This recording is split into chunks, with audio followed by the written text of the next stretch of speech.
দাঁড়াও দাদু দাঁড়াও, তুমি একা পার হতে পারবে না। ঠিক আছে কিছু হবে না।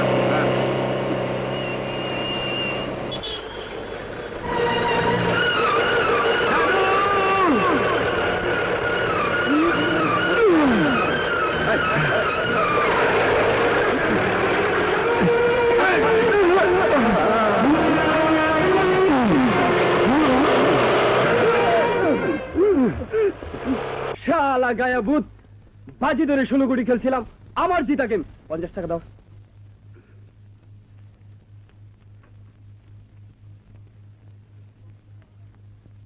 শুধু ওকে দিলে হবে? জিততাম তো আমি, আমার 50 টাকা দাও। আরে ভাই, এক খেলায় কয়জন জিতে? আবার এক।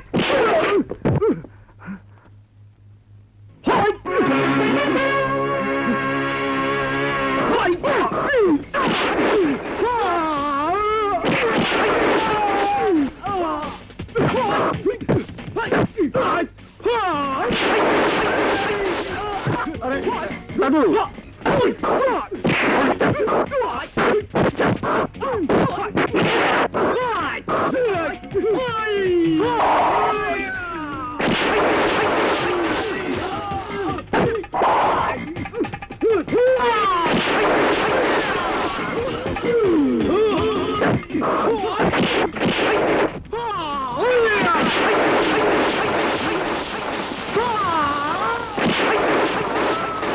দাদু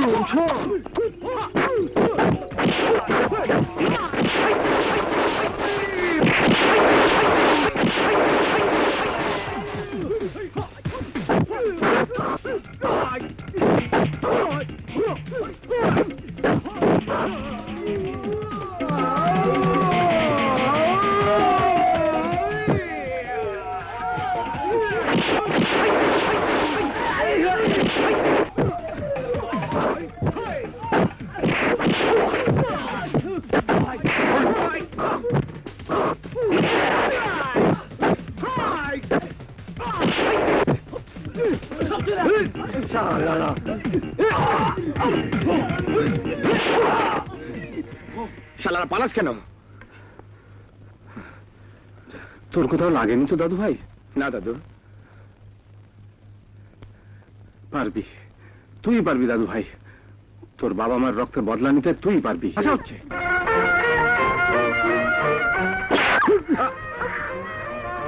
করছিস কি দাদু? মেয়েদের গায়ে হাত দিতে নেই।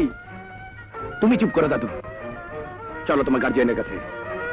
আরে আরে দাদু করছিস কি? শোন শোন, ছাড়ো। চলো চলো তোমার গার্জিয়ানের কাছে। মাতাজি আঙ্কেল।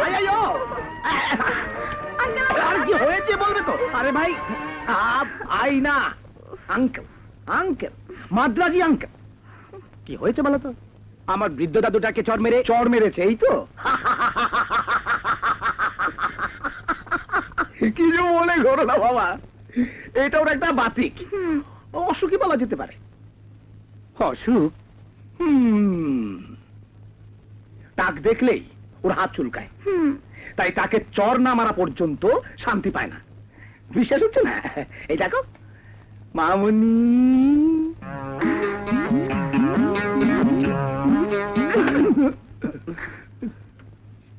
দেখলে তো বাবা, কিছু মনে করো না, আমরা চিকিৎসা করাচ্ছি, এখন তো অনেক ভালো।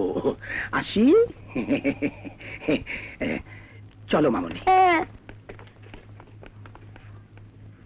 অদ্ভুত অসুখ, কি সাংঘাতিক। হ্যাঁ, ভাগ্যিস আমি সময় মতো উপস্থিত হয়েছিলাম, নইলে ওই ছোকরা ভাতিজিকে আমার নির্ঘাত আন্ডাবাজি করে ছাড়তো। যাও মামনি, তুমি হাত মুখ ধরে বিশ্রাম করো, যাও। ঠিক আছে। বুঝলেন কিনা? সে যেন তেন ছোকরা না।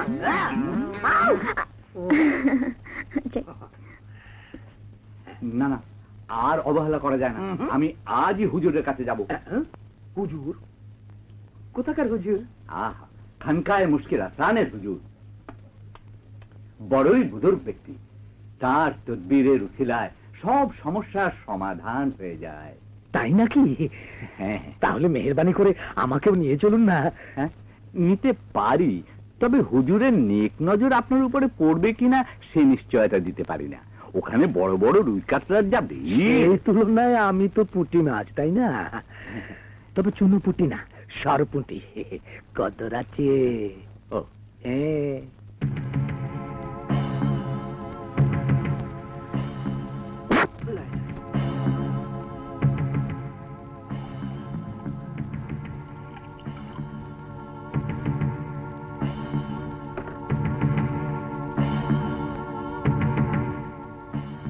যান, সকাল বিকাল নিয়ম মতো পান করাবেন, আপনার ছেলে ভালো হয়ে যাবে। আসসালামু আলাইকুম। ওয়ালাইকুম আসসালাম। আপনাকে তো আগেই জানিয়েছি, রবিউল আউয়াল মাসের আমাবস্যায় আপনার মেয়ের ব্যাপারে খাস তদবির করব। তবু তকলিফ করে কেন এসেছেন? আচ্ছা আচ্ছা হুজুর, আজ সেজন্য নয়, আমার একটা আরজ আছে। এই ইনি আপনার মোহব্বতের দরিয়ায় ঝাঁপ দিতে ইরাদা করেছেন।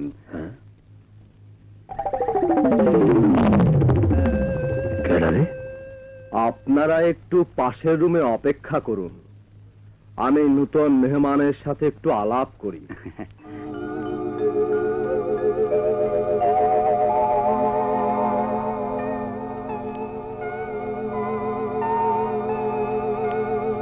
যাক, ভালোই হলো।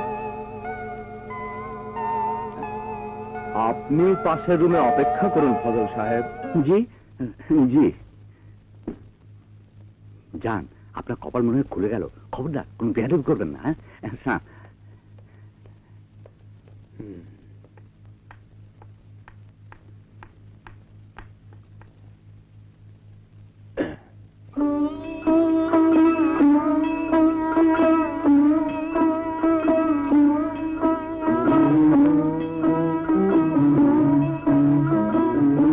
প্রতিহিংসা, জিদ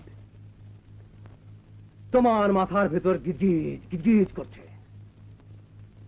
সাফল্য তোমার আসবে, তবে ধরে রাখতে পারবে কিনা এক্ষুনি বলা যাচ্ছে না। তুমি যদি এত কিছুই জানো তাহলে জেলে কেন? নিজের হাত দেখে বুঝতে পারোনি যে তোমাকে জেলে আসতে হবে? হ্যাঁ, পেরেছিলাম। হাত দেখে ভবিষ্যৎ বলা যায়, কিন্তু সমাধান দেয়া যায় না। তাহলে হাত দেখে লাভ কি?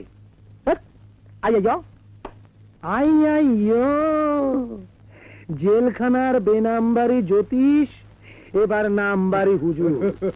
তা দোষ এত সব কি করে করলে? আরে তো কিছুই না। আমার হেড অফিস আনন্দ সাগর দেখলে তোমার মাথা ঘুরে যাবে। হ্যাঁ, আমার কথা ছাড়ো, এবার তোমার কথা বলো। আমার কথা তো তোমাকে জেলখানাতেই বলেছি। ওই আসাদ চৌধুরীর মাথা ন্যাড়া করে সর্বনাশ না করা পর্যন্ত একজন বড় লোকের সর্বনাশ করতে হলে আর একজন বড় লোকের ছত্রছায়া দরকার। তোমার সাথে যখন ফজল সাহেবের মতো রাঘব বল আছে, লেগে থাকো, কামিয়াব হতে সময় লাগবে না।